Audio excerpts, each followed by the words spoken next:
Kinaka-farmers, nakasako na kami. Yan. Magtatali na lang para sa susunod ikaryada na. Yan. Ito lang yung hukay ko, ka-farmers. Ano lang naman, mababaw siya. Yan. Ano. Kunti lang naman na sakuhan. Duha kapin, sabi sa Bisaya. Yan.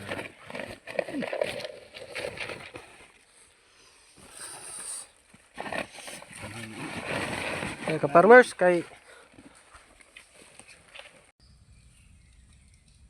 yan guys, update sa uling. Malapit na guys, ano yung inuuling natin.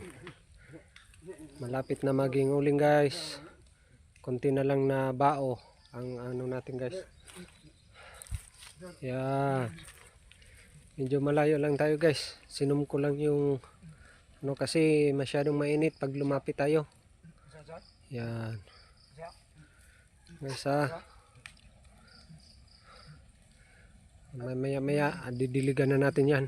Ubusan ng tubig para masaking na natin. Yan guys. So guys, ready na. Ready na mga ka-farmers ang ating gamit. Ready to go na. Lalabas na tayo sa ating lungga. Labas na tayo sa lungga guys. Na.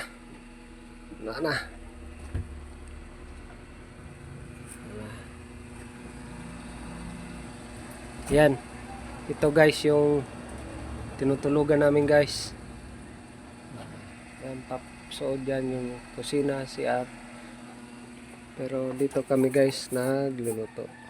Inayos ko lang guys ng konti para meron kaming matuluyan. Silong yan guys, silong.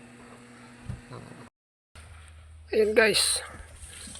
Upa ng apoy, bubusan ko na guys ng tubig para masako na. Ayan. Ayan guys. Yeah.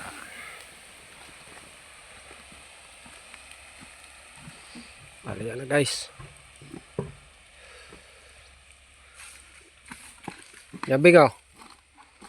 Ayaw ra pag tipid-tipid sa tubig.